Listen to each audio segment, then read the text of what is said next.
Indian association of lawyers का एक दिवसीय राज्य सम्मेलन 27 अप्रैल 2025 को जिला पंचायत सभागार गाजीपुर में हुआ।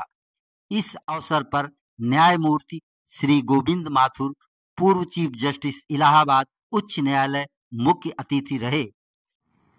न्यायमूर्ति श्री गोविंद माथुर जी ने अपने शुरुआती संबोधन में कहा कि गाजीपुर में मैं पहले भी आ चुका हूं। इसकी पहचान राही मासूम रजा, विवेकी राय, बीर अब्दुल हमीद, पूर्व उपराष्ट्रपति हामिद अंसारी के साथ ही अब इप्टा के राष्ट्रीय उपाध्यक्ष अंजन श्रीवास्तव जैसे लोगों से है। हमारा संबंध इंडियन एसोसिएशन ऑफ लॉयर्स से पुराना है। हम इसके पदाधिकारी भी रहे।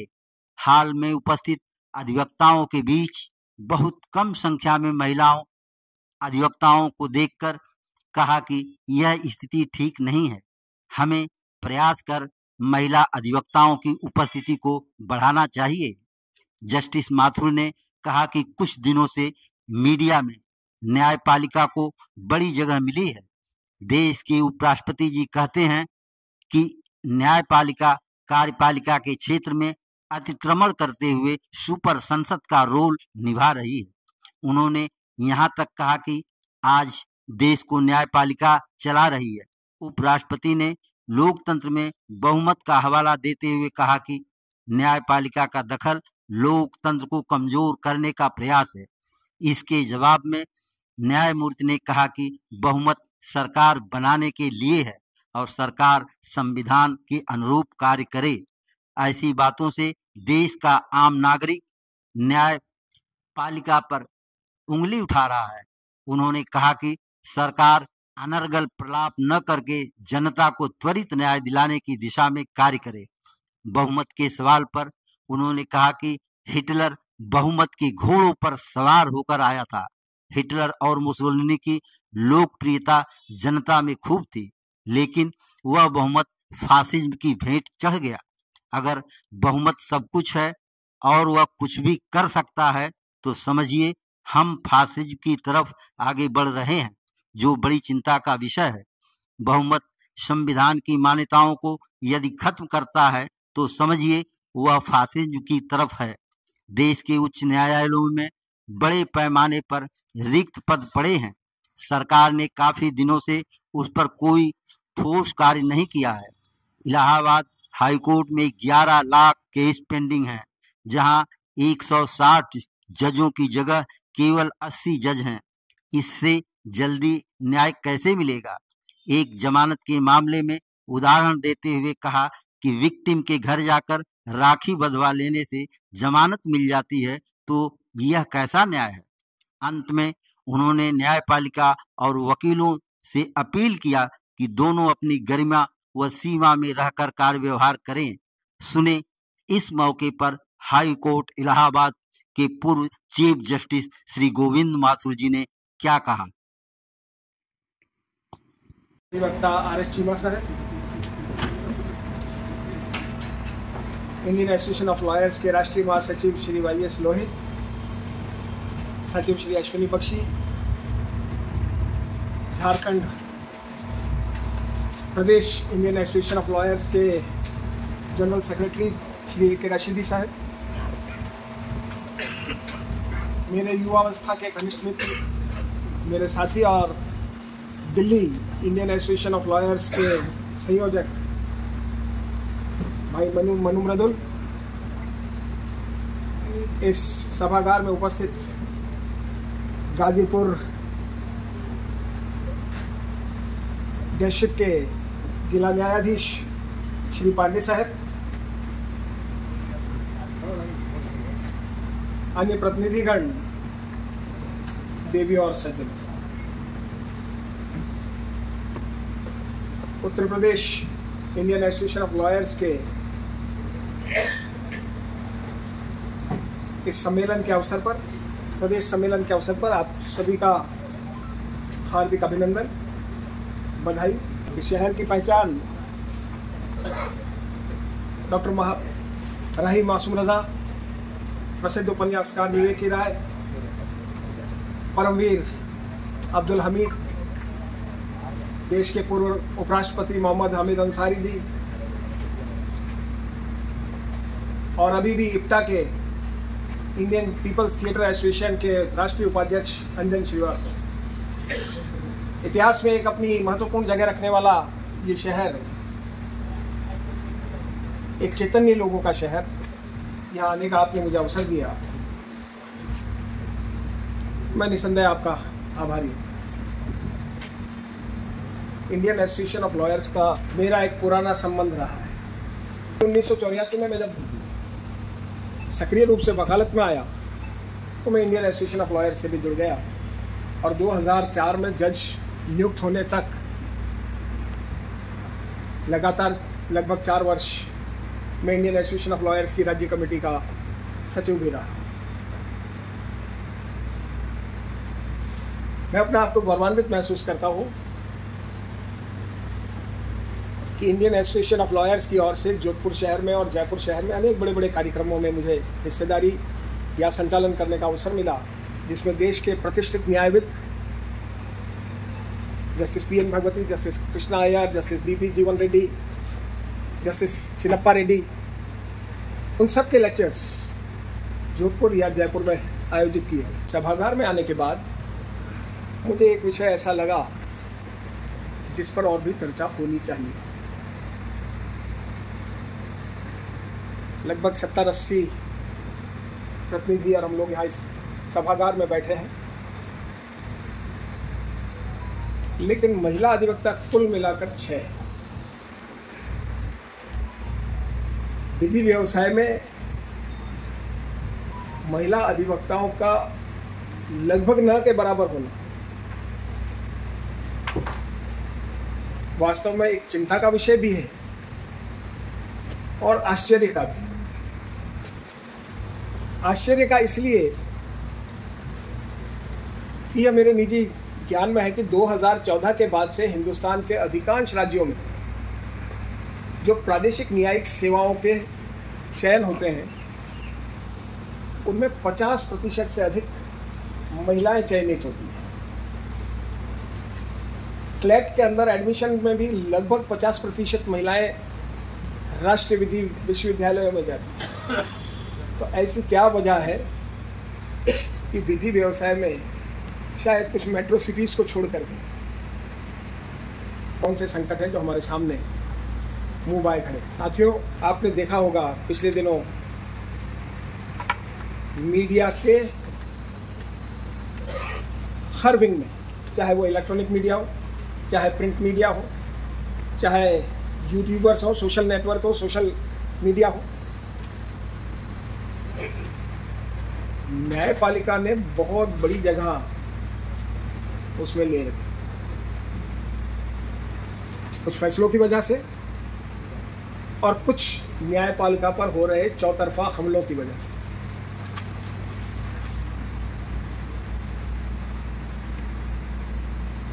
पहले जनवरी 2023 में भारत के सारी विधानसभाओं के और विधान परिषदों के अध्यक्षों के सम्मेलन में महामहिम उपराष्ट्रपति जी ने कहा कि हमारी न्यायपालिका विधायिका और कार्यपालिका के क्षेत्र में दखल दे रही है, अतिक्रमण कर रही है।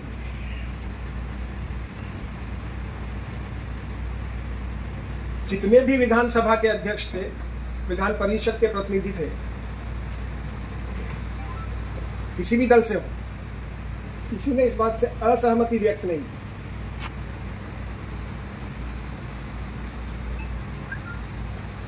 अभी कुछ दिन पहले वही आवाज फिर उठी। उपराष्ट्रपति जी ने इस बार भी कहा कि न्यायपालिका एक सुपर संसद हो गई है। न्यायपालिका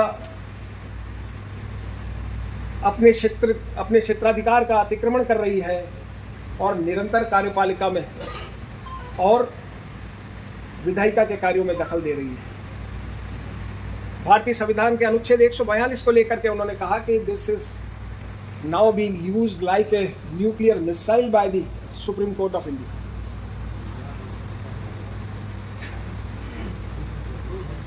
उन्होंने बहुत उनकी चिंता के साथ कहा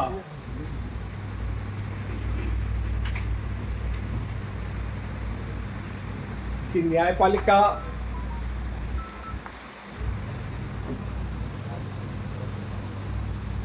आज इस स्थिति में आ चुकी है कि वह देश के शासन को चला रहे हैं।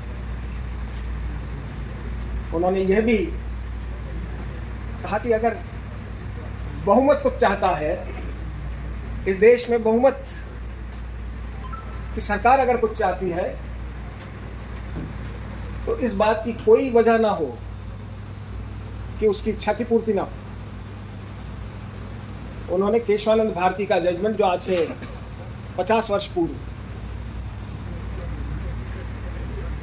18 अप्रैल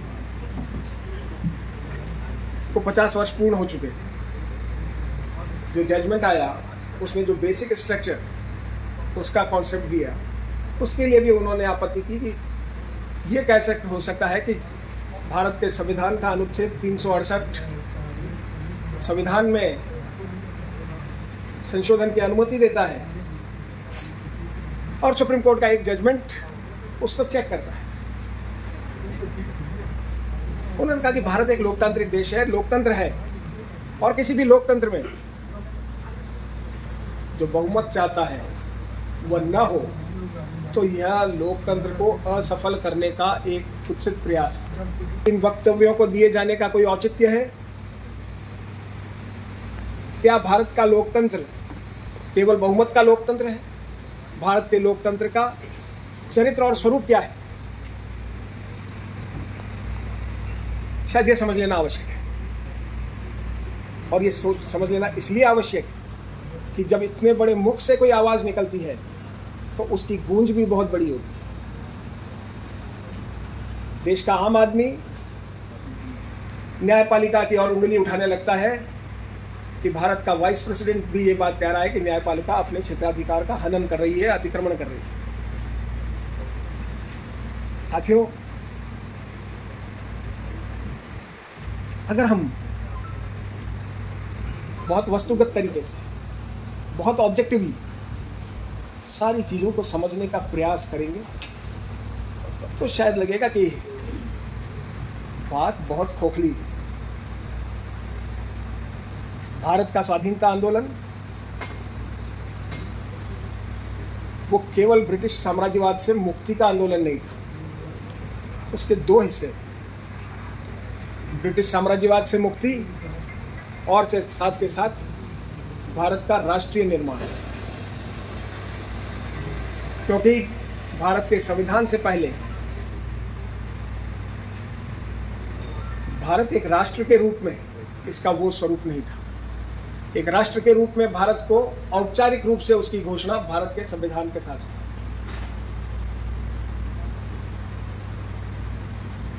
और उसके पहले बहुत बहस हुई संविधान निर्मात्री सभा में और उसके बाहर भी। जनता के बहुत बड़े हिस्से ने उसमें भाग लिया, 90,000 से ज्यादा सजेशंस आए।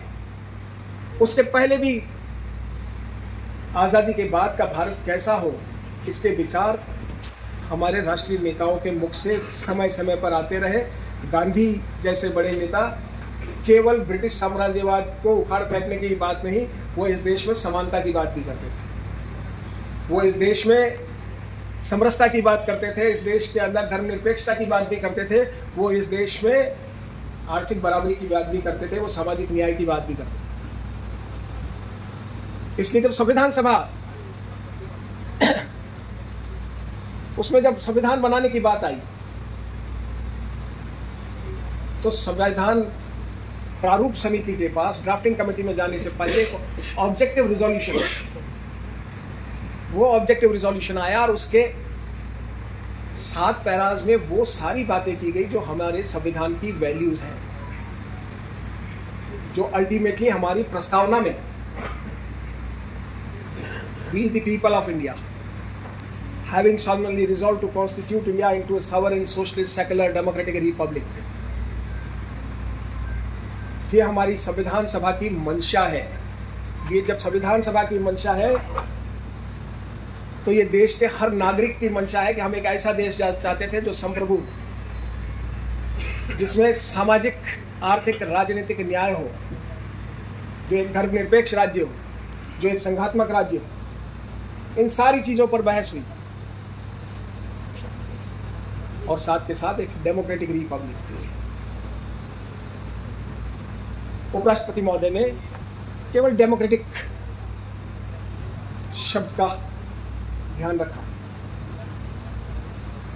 क्योंकि डेमोक्रेसी, हमारी डेमोक्रेसी उन कॉन्स्टिट्यूशनल वैल्यूज की डेमोक्रेसी, हमने पार्लियामेंट्री डेमोक्रेसी अडॉप्ट की है सरकार चलाने के लिए, लेकिन सरकार के लक्ष्य वही होंगे जो हमारे बेसिक स्ट्रक्चर का पार्ट है। केशवानंद भारती के जजमेंट में यही कहा कि कार्यपालिका को, विधायिका को संविधान में संशोधन करने का अधिकार है, लेकिन वो इसके बेसिक स्ट्रक्चर से छेड़छाड़ नहीं कर सकती। भारत की डेमोक्रेसी एक कॉन्स्टिट्यूशनल डेमोक्रेसी है। अगर हम बहुत सरल शब्दों में कहें कि बहुमत यहाँ क्या है, तो आपका बहुमत सरकार बनाने के लिए है। आप सरकार बनाइए और संविधान के अनुरूप चलाइए। जो भी सरकार बनेगी वो बहुमत की सरकार होगी, लेकिन सरकार संविधान के अनुरूप चलेगी, क्योंकि केवल बहुमत का हमने क्या हश्र होता है ये इतिहास में देखा है। आप लोगों को ध्यान होगा कि हिटलर, वो भी बहुमत के घोड़े पर सवार होकर आया था। उसकी लोकप्रियता असीम थी। जर्मनी के अंदर वो एक ऐसे नायक के रूप में था जिसके विरुद्ध कोई कुछ सोच भी नहीं सकता था। मुसोलिनी की लोकप्रियता भी अखंड थी। समाजवाद का नारा उन्होंने भी कहीं कहीं टांग रखा था, लेकिन हुआ क्या? वो बहुमत अल्टीमेटली फासिज्म की ओर ले गया।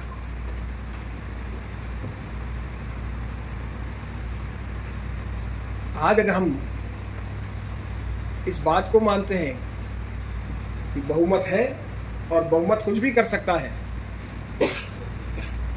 यानी वो संविधान भी ले सकता है, संविधान की मान्यताओं को भी रद्द कर सकता है, तो शायद आपकी दिशा फासिज्म की ओर होगी, एक समृद्ध और सुगठित डेमोक्रेसी की ओर होगी।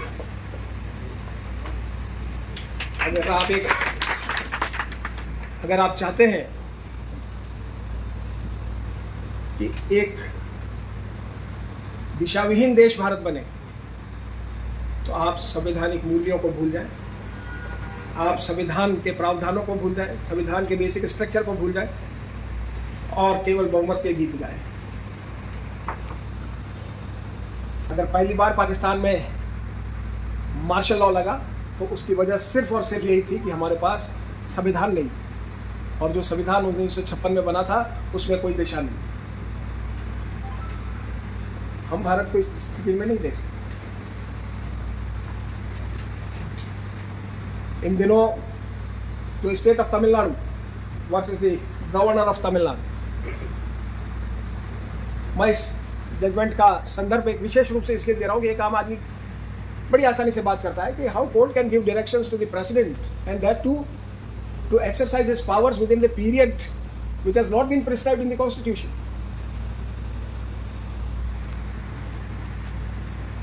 उपराष्ट्रपति जी ने भी ये बात कही, उनके साथ साथ कई लोगों ने ये बात कही।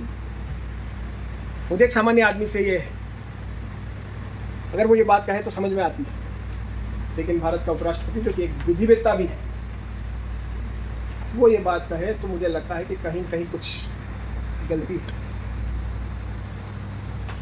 क्योंकि न्यायपालिका संविधान की कस्टोडियन है, उसको संविधान की विवेचना करने का, संवैधानिक प्रावधानों की विवेचना का अधिकार है। आर्टिकल 200 किसी बिल को एसेंट देने के लिए जब उनके पास बिल आता है राज्यपाल के पास, तो उसको 3 विकल्प देती है। साथ साथ ये भी कहती है इनमें से जो भी विकल्प आपको चुनना है that should be as soon as possible. As soon as possible doesn't mean that you can keep a bill with you for indefinite period.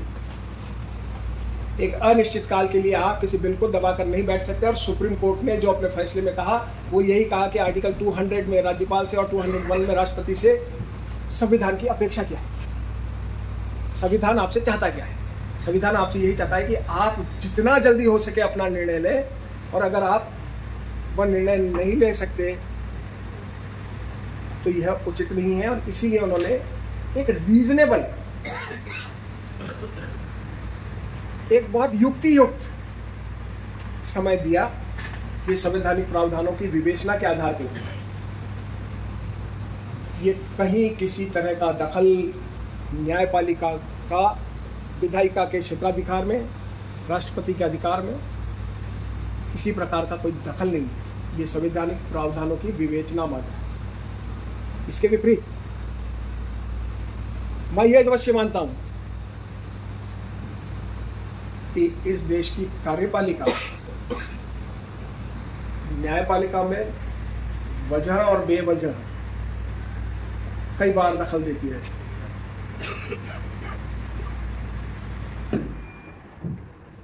Judicial administration या administration of justice, judicial administration में भी बहुत दखल है और administration of justice में भी बहुत दखल है। इलाहाबाद उच्च न्यायालय की न्यायाधीशों की स्ट्रेंथ 160 न्यायाधीशों की है।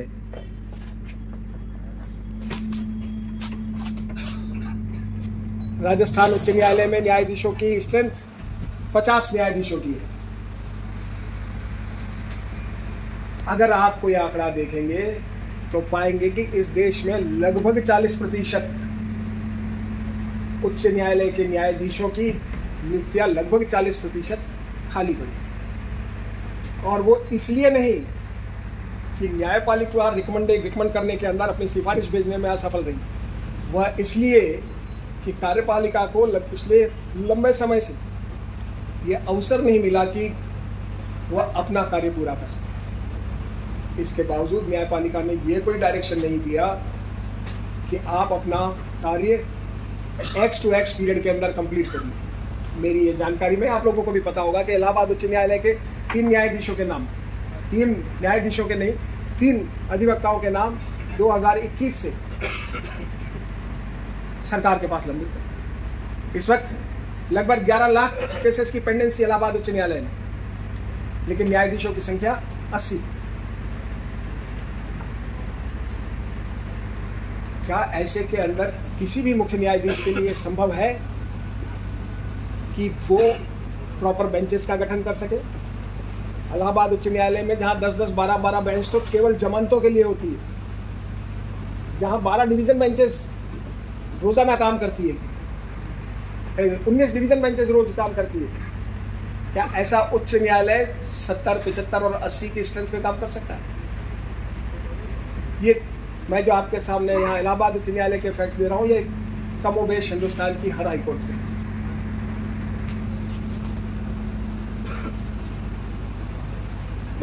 मित्रों, ये इंडियन एसोसिएशन ऑफ लॉयर्स के लिए और सभी वकील समुदाय के लोगों के लिए गंभीर चिंतन का विषय भी है और इसको आगे उठाने का विषय भी है कि क्या भारत में कभी वो एक दिन भी आया जिस दिन हिंदुस्तान में हाईकोर्ट जजेस की एक भी वैकेंसी उपलब्ध न हो।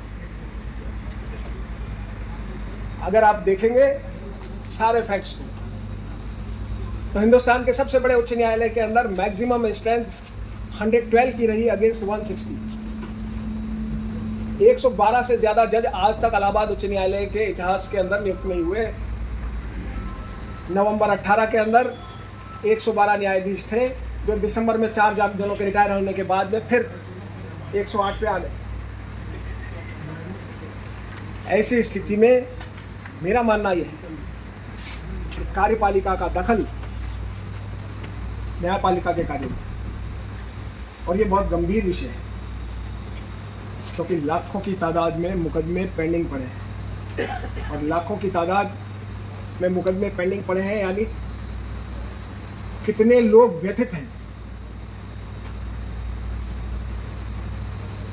हम अपनी बदनामी की बात छोड़ देते हैं, क्योंकि डिले का सारा जो बदनामी का ठीकरा है वो न्यायपालिका के माथे आता है। हम उसको भूल जाते हैं, लेकिन ये मानते हैं कि लोगों की व्यथा कितनी गंभीर है। तो हम पाएंगे कि कार्यपालिका की ओर से इस बात का कोई प्रयत्न नहीं है, कोई सहयोग नहीं है कि वो इसमें आगे बढ़े, जजेस की पूरी नियुक्तियां करें। क्रिमिनलाइजेशन हुआ 46 अमेंडमेंट 42nd अमेंडमेंट एक्ट के बाद में हमारे कॉन्स्टिट्यूशन में 76 के अंदर 323A और 323B के साथ ट्रिब्यूनल्स बनाने के लिए संवैधानिक अधिकार भी मिल गए। उसके पहले भी विधिक अधिकार थे, बहुत से ट्रिब्यूनल्स थे और उसके बाद बहुत से ट्रिब्यूनल्स बने। मैं ट्रिब्यूनल्स की युक्तियुक्तता के प्रश्न पे नहीं जाता हूँ, लेकिन ट्रिब्यूनल्स भी क्या, उनके अंदर पूरी की पूरी किसी भी प्रकार से अपॉइंटमेंट्स हो रहे हैं? ट्रिब्यूनल्स भी खाली पड़े। सरकार की ओर से, कार्यपालिका की ओर से ऐसा कोई प्रयत्न नहीं। मैं इसे एक संघर्ष का नहीं, लेकिन सहयोग का विषय मानता हूं कि कार्यपालिका को बजाय न्यायपालिका के संबंध में अनर्गल प्रलाप करने के यह प्रयत्न करना चाहिए कि किस तरह से इस देश की जनता को हम तुरंत न्याय दिला सकें। What is happening in this court, मेरा मानना है कि शायद इस शब्द को थोड़ा और विस्तारित किया जा सकता है। It is not only this court, what is happening in our courts. एक बेल ऑर्डर आया जिसमें यह कहा गया कि जो विक्टिम है उसके घर एक्यूज्ड आकर के विक्टिम से राखी बंधा ले तो जमानत दे दी जाए। On the bench as well as off the bench. न्यायपालिका में भी कई ऐसी चीज़ें हो रही है जिस पे हम लोगों का ध्यान देना आवश्यक है। और जब मैं हम लोग कहता हूँ तो उसके अंदर न्यायपालिका से जुड़ा हुआ वो हर व्यक्ति, जो चाहे सिटिंग जज है, रिटायर्ड जज है, और सबसे पावरफुल जो अधिवक्ता समुदाय है।